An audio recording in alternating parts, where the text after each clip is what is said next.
I'm going to try and beat Terraria with the summoner class. But there's a catch. I won't be allowed to summon anything. You see, in the game there are 3 different ways to deal summon damage: minions, sentries, and whips. The only weapons I'll be able to use.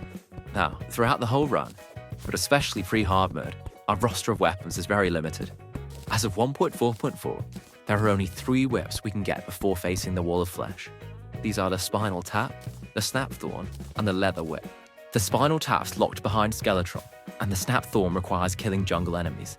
So this leaves just a Leather Whip available to us, which is good because we can get it, but it's going to be a bit of a pain. You see, the Leather Whip is always sold by the zoologist for 10 gold. The problem is going to be getting her to spawn. For her to move in, 10% of the bestiary must be completed, which is 54 entries. Now at this point you might be wondering, how am I going to achieve this? As I've currently got no way of dealing damage. Well, the answer lies with critters. See, a quirk of the bestiary is, unlike enemies, critters and NPCs don't require a kill to get their entry filled in. You just have to, well, look at them. Now, running into 54 critters is going to be a bit of a tall order. I've got a few ideas to speed things up, but I'll get into those later. For now, the plan was to stare at animals and get some basic gear whilst doing it. Oh yeah, and I'm also playing on the For the Worthy seed. In short, this makes the terrain and enemies harder, along with some interesting additions to boss fights. It wasn't long before we encountered our first critter, and thus began a process of traversing the world in search of loot and critters.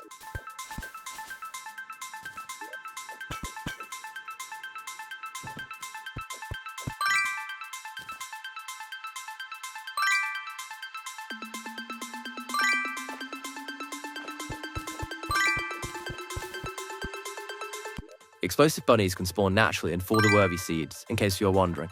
I didn't just craft that and then run out of shot.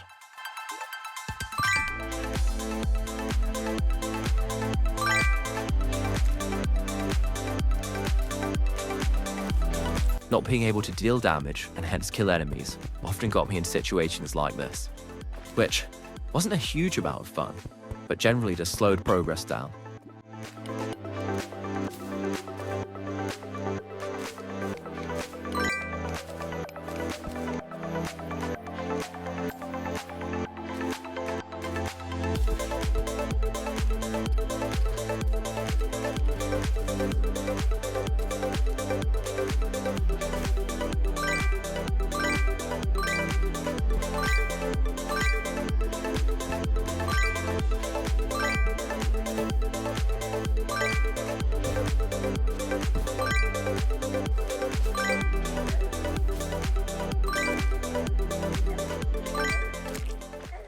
After approaching the halfway mark, I made my way, slowly, to the other biome.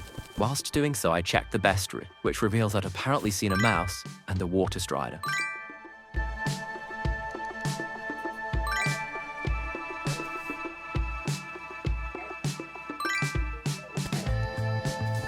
In the jungle, I opened a chest containing feral claws. These are a really important item for us, they allow auto swing for whips.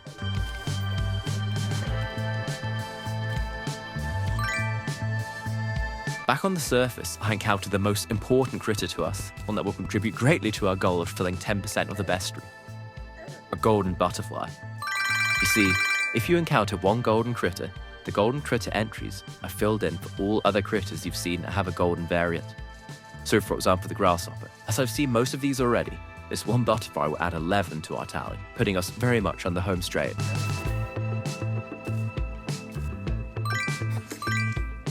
I assume the dungeon being buried is a For the Worthy thing. It facing left and being painted definitely is, although it doesn't mention it on the wiki. With most of the easiest critters already found, I now had to be more active in my search for the final few. I got a water candle to increase spawn rates, and then built some NPC houses to replace monster spawns with critters.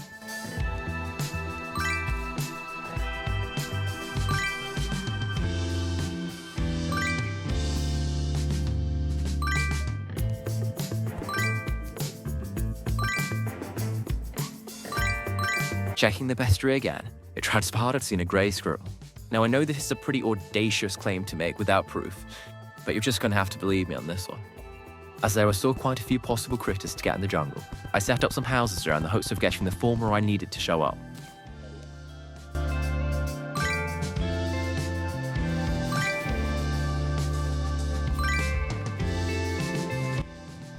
that's a new one. It was. And by sighting up the Scarlet Macaw got us to 10% of the bestiary, allowing the zoologist to spawn. In preparation for the arrival of our new tenant, I threw together a quick basis spawn, which, unfortunately, would later meet a sticky end. Soon after, I got a very welcome message, and headed to the jungle to finally buy the leather whip.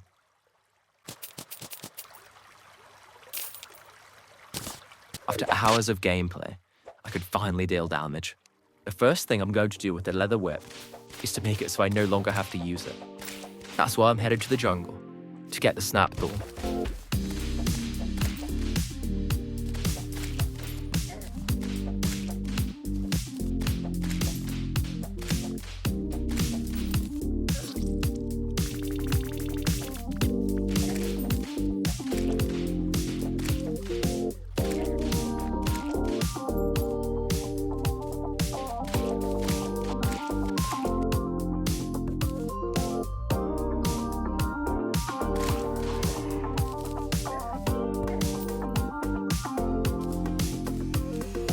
With the Eye of Cthulhu down without too much trouble, I headed back to the jungle.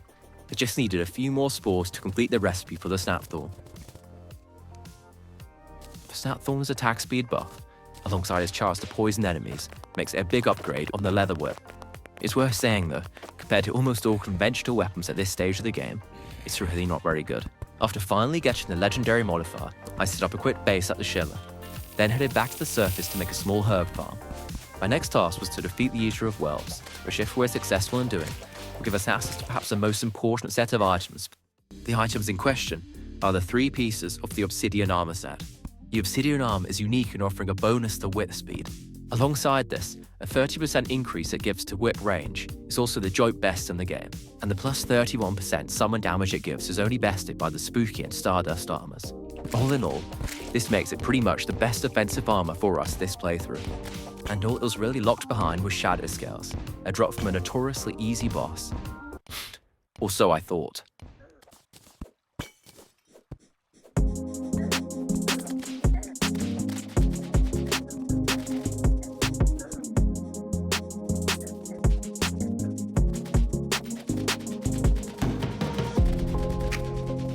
On my first attempt, I quickly realised I had greatly overestimated the Snapthorn's piercing ability. For attempt 2, I decided to take the fight above ground to allow for greater maneuverability. The trade-off for this would be that Eater of Worlds would use its vile spit attack, an attack that's been buffed greatly and for the worthy.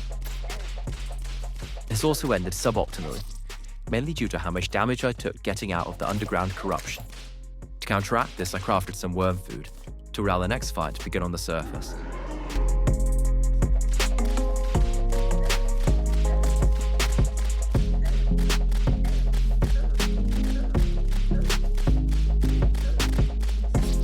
Okay, well that went somewhat better.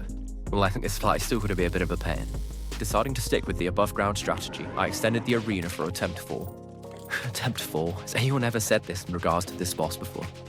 Eagle-eyed viewers will have noticed I've got 2 buff potions active for 30 minutes. These are from the red potion, which I don't believe I've mentioned yet. Essentially, in For the Worthy Worlds, there's a chance chests contain these, which when consumed give 3 random buffs for half an hour.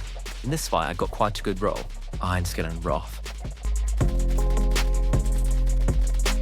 Perhaps aided by the red potion or the bigger arena, I managed to progress a lot further in this fight. Quite hard done, it didn't really matter though, as I got what I'd come for. After getting some obsidian, I went deep underground in search of a Hellforge. For the worthy, all ruined houses are made from Hellstone, which made navigation somewhat tedious.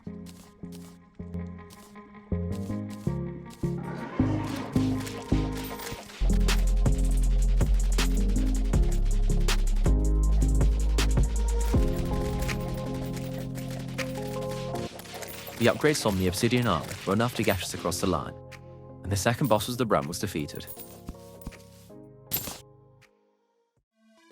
Not wanting to waste another good roll from a red potion, I went straight to Skeletron to try my luck.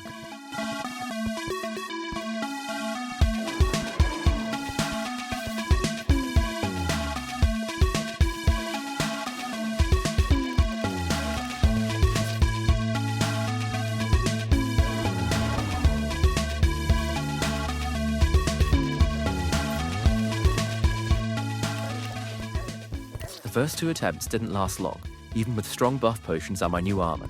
And for the worthy, Skeletron is larger and moves faster, which presents a problem. It's very tricky to escape the huge contact damage which comes from a collision with his head. In both attempts, I died simply because I couldn't escape. Before my next attempt, I needed a few upgrades. My first stop was a snow biome, where I'd fight Deerclops. Deerclops doesn't despawn, so as long as you set your spawn point close by, it's essentially a free kill.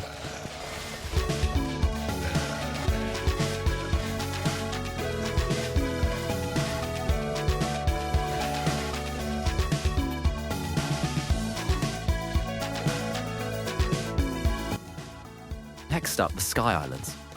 To improve my maneuverability for the Skeletron fight, the shiny red balloon should come in handy. To get it, however, I'd need to fish for sky crates, as for the worthy, sky chests are locked, requiring golden keys from the dungeon to open them.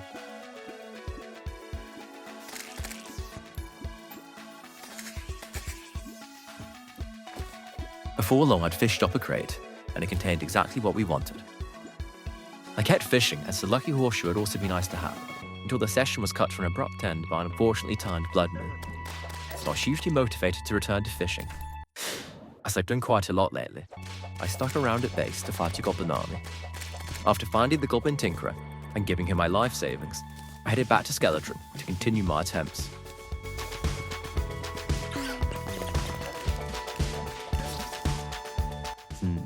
Maybe I should have got that lucky horseshoe. However, there are more pressing issues, one of which was how much damage I was taking getting into the arena. To help negate some of this, I moved my spawn point, allowing me to teleport as soon as the fight started.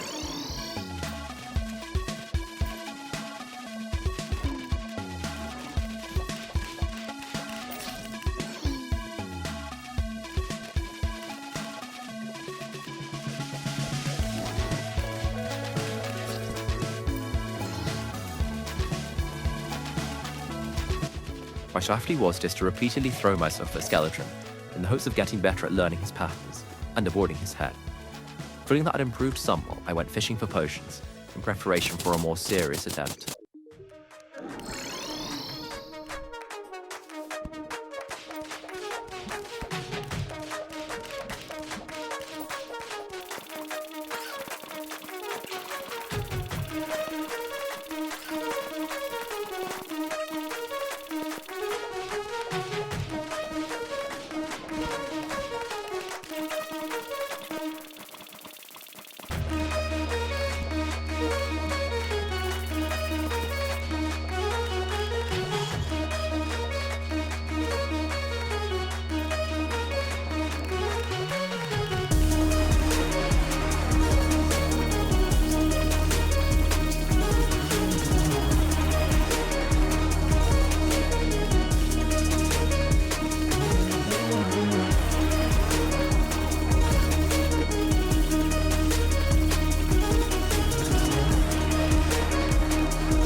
Defeating a Skeletron unlocked a final whip of pre-hard mode, the Spinal Tap. Although lacking the attack speed of the Snapthorn, its superior damage and lowered penalty for attacking multiple enemies very much makes up for it.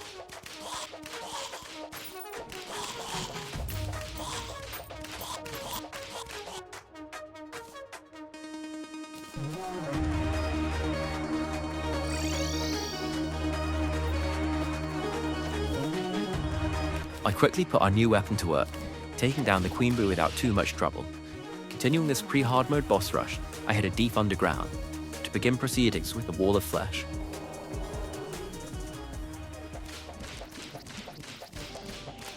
Very quickly I was presented with a problem: imps.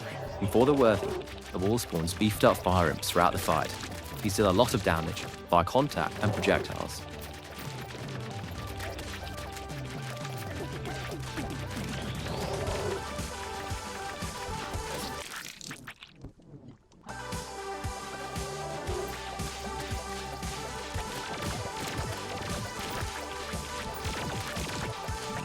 The conclusion from the first 2 encounters was we needed a more defensive build.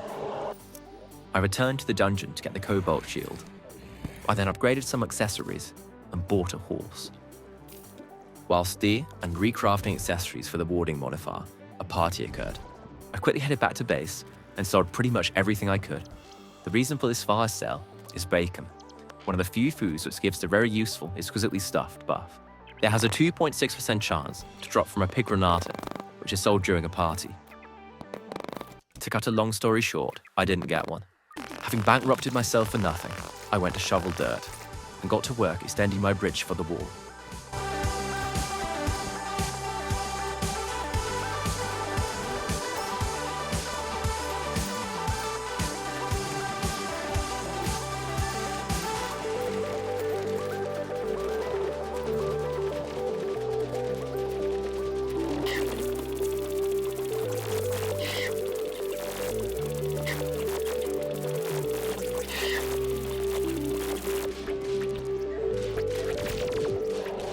The next fight was a close one. The defensive changes I'd made largely paid off. After the next defeat, I went in search of more heart reach potions, which turned into a bit of a mission.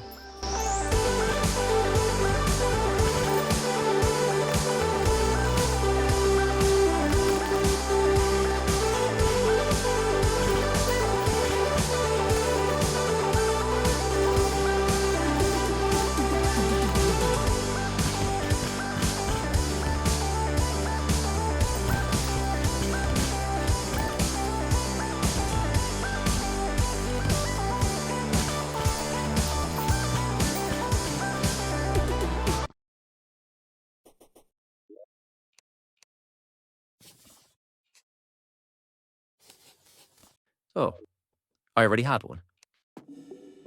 After procrastinating my potions for long enough, I headed back down below to continue attempts. Given how close we'd got in previous fights, I was reasonably confident we'd see a victory soon. I was making sure to target their imps when I could, although on this occasion it led to my defeat. Reflecting on another failure, I decided to make my loadout even more defensive.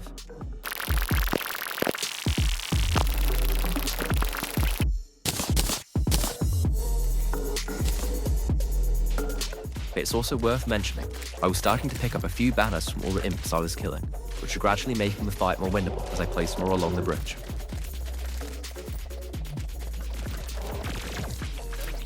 Several minutes into the battle, neither I nor the wall of flesh were particularly close to death. My tanky loadout was doing its job, but there was a problem. I'd soon run out of space. In an effort to speed proceedings up and not plunge off the edge of my bridge into lava, I switched back to my obsidian armor for the remainder of the encounter. It paid off, and rewarded with a new win, we entered Hardmode.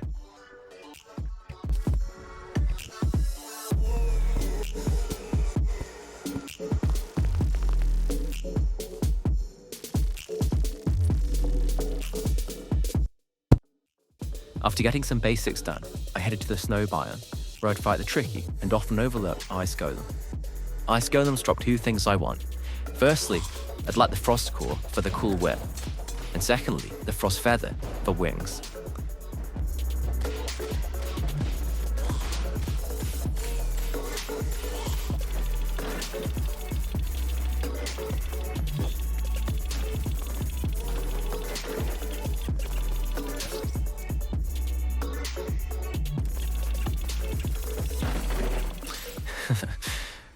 I'm woefully under-equipped for this. After dying a couple of times, I decided to work from home for the remainder of the kill.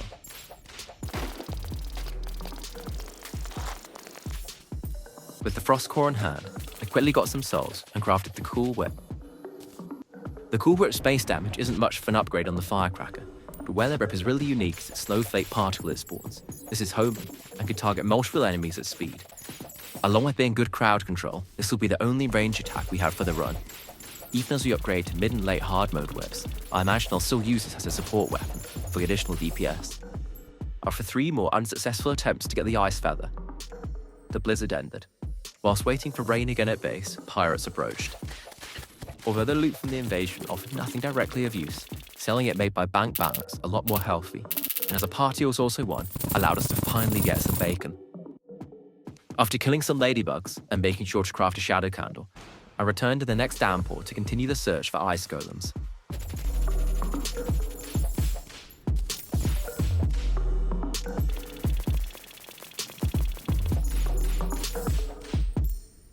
I'm 100% sure the next task will be doable, but having solid maneuverability in the form of wings and other accessories will be a good start.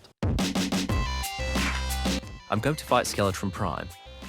Of the 3 mech bosses, I believe this should be the most winnable, with our somewhat limited loadout. More so than the twins and the destroyer, with good movements, most of Skeletron's Pride's attacks are dodgeable. However, simply dodging attacks and not dying won't win us the fight. We need to deal enough damage to get the kill by sunrise, which, with just an early hard mode whip, is something I'm a bit concerned about. I'll get into plans for the twins and destroyer later. Right now the focus is on the upcoming fight. After setting up an arena at base, I started things off.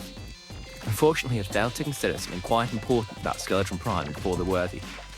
However, I was quickly reminded of it when the arena started to disappear. You see, bombs dropped by the Prime cannon destroy blocks on this seed. As the crater where my arena formerly was grew bigger, I was trying to stay away from base to avoid any collateral damage. However, after returning home for an inspection, I found a considerable chunk of it to be missing, or more accurately, in pieces on the ground. Yeah, this is why you should read the wiki. This good chest is spared at least, as well as this would have been a major pain. I'd be thanking myself chests, or more generally storage items, are spared by the Prime cannon again later. But for now, I thought I'd do a few practice runs in a safer location.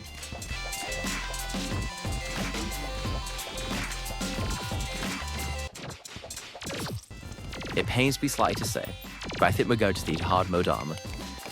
It'll be a real shame to lose all the buffs from our obsidian armor, but for the Prime fight at least, I just don't think it provides enough survivability.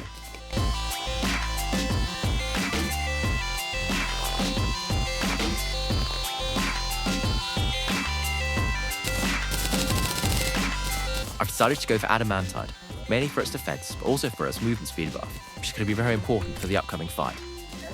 My next task is a large-scale deforestation campaign. I mentioned earlier how the bombs from the Prime cannon spare storage items. We're going to exploit this and make our arena from dressers, which act essentially like platforms.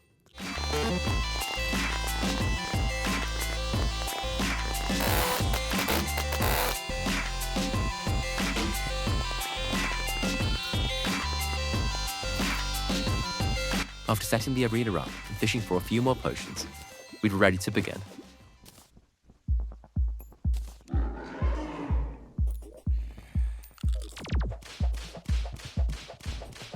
As mentioned, with the Skeletron Prime fight, you can kind of dodge all its attacks if you time everything right. Obviously, I wasn't going to do this, but I was reasonably confident that with my adamantite armor, I wouldn't meet a similar fate that I so often did against Skeletron. My main concern is actually if the fight's going to be finished before morning.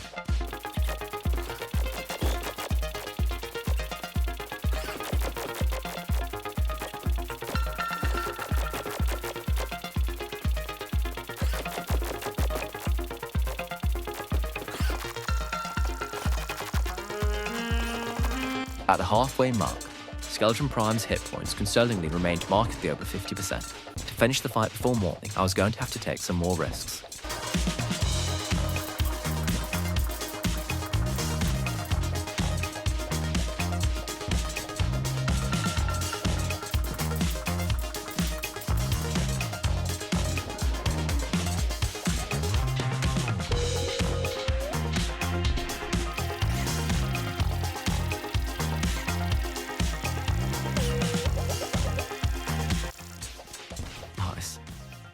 Now, one option would be to grind out a few more kills and get hallowed armor, but I don't think the stats in it are that good.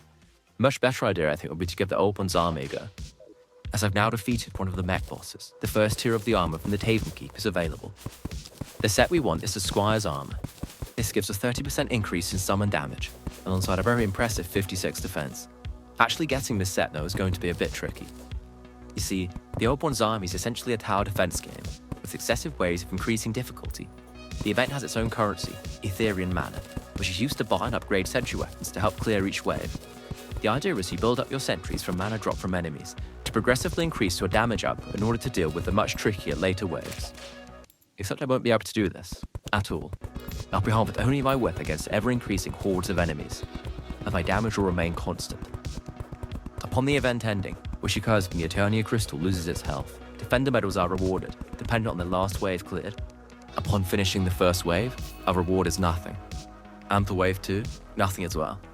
It's only on completion of the 4th wave that we actually get a Defender's medal. To get the full set of Squire's armor, we need 45. With this rather daunting task in mind, I began my first attempt.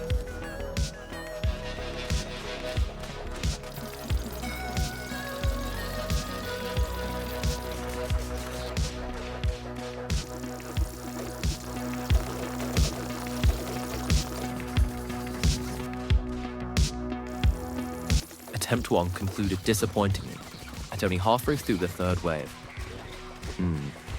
Yes, I've just realised the smart thing to do would have been to have done this pre-mech bosses, for the easier ramps and also the defender medals on lower waves. However, my realisations weren't all regretful. Firstly, I remembered that with all the hallowed bars from Skeletron Prime, I could craft the Durandal with, which is particularly useful for the attack speed bonus it supplies. And secondly, that as of 1.4 foot wide, flask effects can be applied to whips.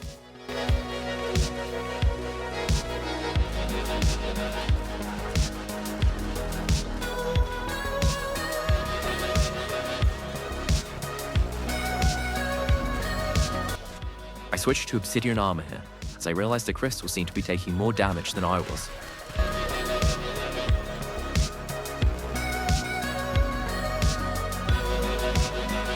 This paid off, and I completed the third wave. Wave 4 introduced the extremely tanky Drakens, which with their projectile attack, pretty hard to deal with. Nice, well that's one defender medal at least. Wave 5 ended quickly, but nevertheless, I had finished with a defender medal in hand. Getting the full Squire's set was at least now possible. However, in order not to spend hours and hours getting to 45 medals from Wave 4 alone, I need to get to a point where I can complete Wave 5 consistently, as the completion of Wave 5 gives 3 additional medals. I'd made a couple of changes for the third run. Firstly, I'd switched out all movement accessories in favour of a horse, and replaced them with offensive ones, and also used the obsidian armour from Wave 1. I think it'll be little incremental optimizations like this that will eventually allow us to complete Wave 5. On my next attempt, I decided to switch to adamantite armor after Wave 4 to allow me to remain closer to the crystal and spend less time healing. This one's gonna be close. My next attempt was even closer, with the level being 98% finished. I also got my first banner this run, which will aid both my damage output and my survivability.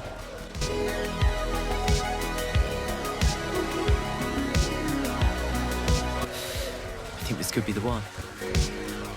It was, but only just.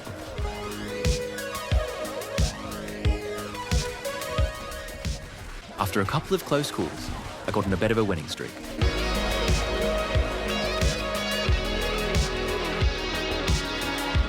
And on my final 2 runs, even completed Wave 6. Putting us at 48 defender medals, allowing us to finally get the Squire's armor. My new armor's first outing was an encounter with the twins. In For the Worthy, they're smaller, faster, and shoot more projectiles.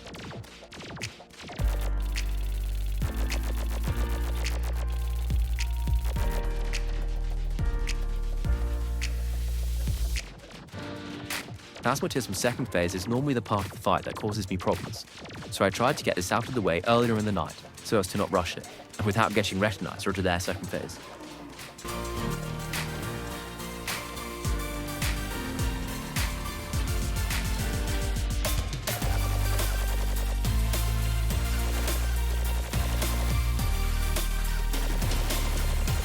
With asthmatism down, the rest of the fight wasn't too tricky.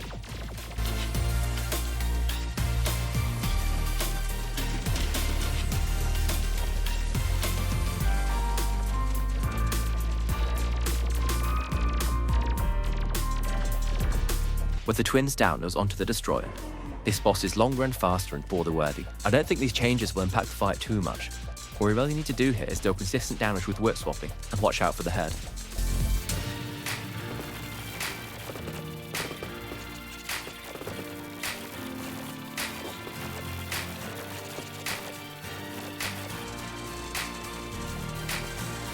And that should just about be it.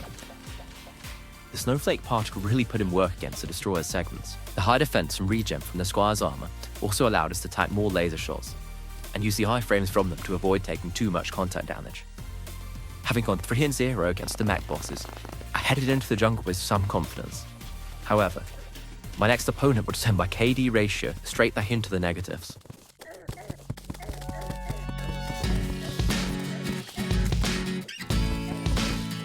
After getting myself into an interesting situation while searching for life brews, I found my first bulb and lured Plantera back to the arena.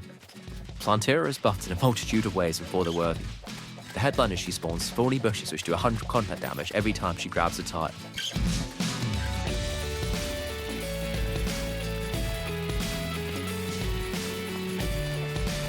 Phase 1 wasn't too bad. However, soon after entering Phase 2, the thorns Plantera was spawning quickly became a big problem.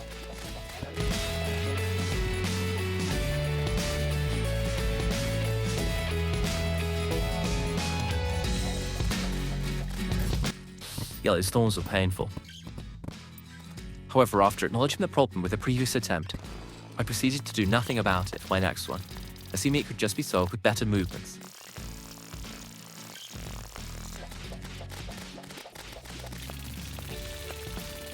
Probably could, to be fair. I just don't think I'm good enough at the game. Fighting Plantera Phase 2 in a traditional arena seemingly wasn't working for me. Weaving round and round the boss meant repeated unavoidable collisions with the thorns, leading to death in 100% of cases. My next plan was lazy. It was to attempt to fight una Terraria with no arena, with the idea being I would hopefully avoid repeatedly running into thorns. And it kind of worked.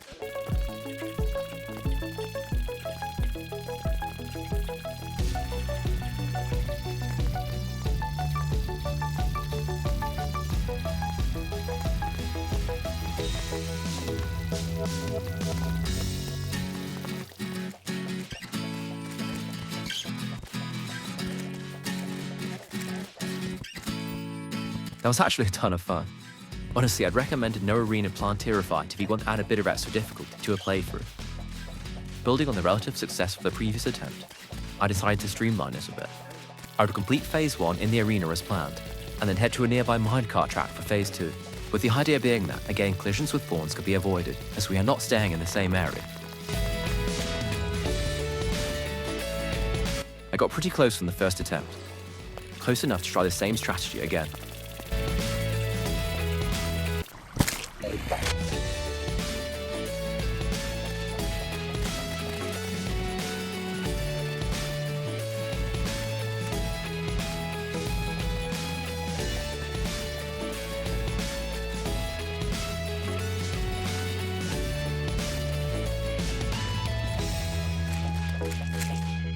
My business in the jungle was done, for now at least.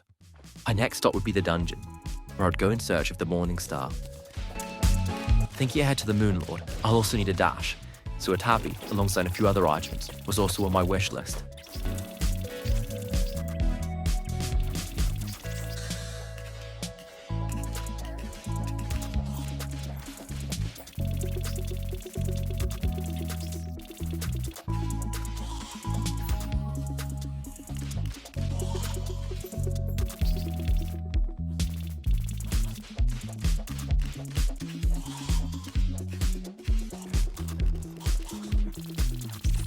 After killing a lot more armoured bones than one would statistically expect, the Morning Star finally dropped.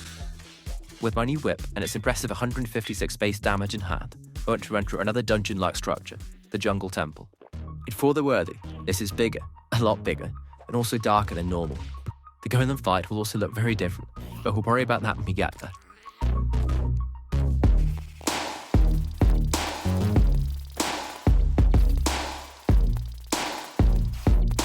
After an age of traversing the tunnels to the Jungle Temple, I eventually made it to the altar room. Dolem's changes on this scene involved me inflicting blindness, and also becoming very small. I must admit I didn't really notice the latter, as I couldn't really see anything.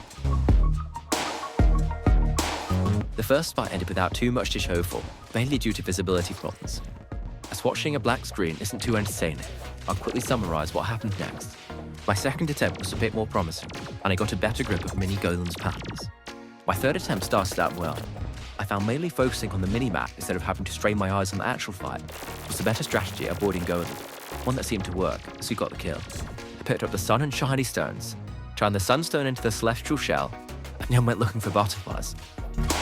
As you've probably already guessed, I'm fighting the Empress in hopes of getting the best whip in the game, the Kaleidoscope. I'll also need a Saurian insignia from the Moon Lord, plus the Empress wings would be nice.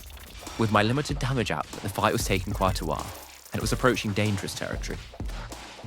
So I think the Empress should emerge at any moment now. which is a shame because they're not far off.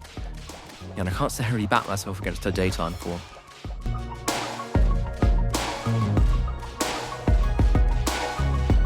However, my initial pessimism looked to be misguided, and I started to think victory could still be possible.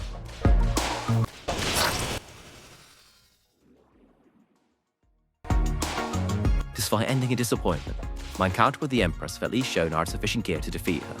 With a few more potions, the fight should be very doable. However, before this, I got something very lucky, an item I don't think I've ever had before. The Bat Hook. Wikipedia nerds will recognise this as a whip with the second fastest pulling speed in the game, only bested by the Lunar whips.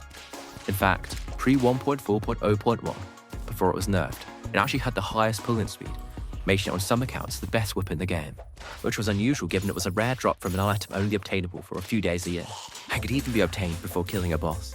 In some sense I quite like that. It's a bit quirky, I'm not sure it's something you get in too many other games. After I'd finally finished rambling about Terraria's hook progression, I got to farming the Empress and searched the kaleidoscope.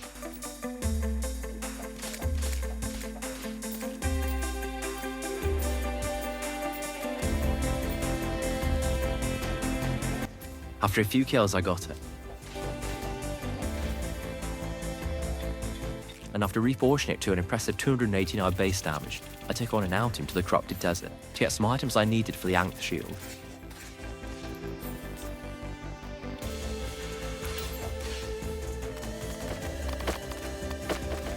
After cooking the shield up at the Shimmer, I headed back to my arena at base. The purpose of this visit was to give tier 3 of the Orb on Zalmi a go, in hopes of upgrading my Squire's armor. However, after several attempts I found I just didn't have the DPS to progress through the ways, which didn't bode great for the Moonlord. Somewhat reluctantly, I decided to push on, with the potential to return to the Old One's army and grind out more medals if I found I was particularly lacking defense against the Moonlord. My first fight against the cultist was chaotic, but not too difficult. Although due to a lapse in concentration, I managed to die at the 11th hour. Watching the push back, it almost looks like I got the kill. The death animation definitely flares. My next attempt left the status of the cultist in no doubt, and I proceeded to the pillars.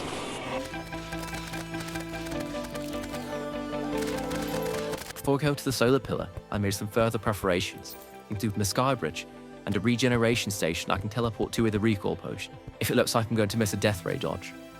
In terms of dodging the death rays, my plan was to rely on the Sauri insignia, which gives me infinite flight, and also the dash for my tabby.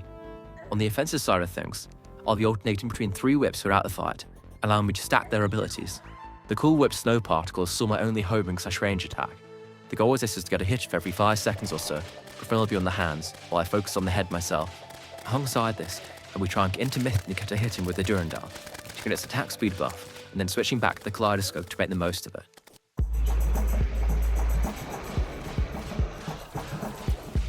Things got off to a shaky start as I ran out of space to dodge the death ray and mistimed the backup teleport. My next attempts were a bit more successful, and the fight continued.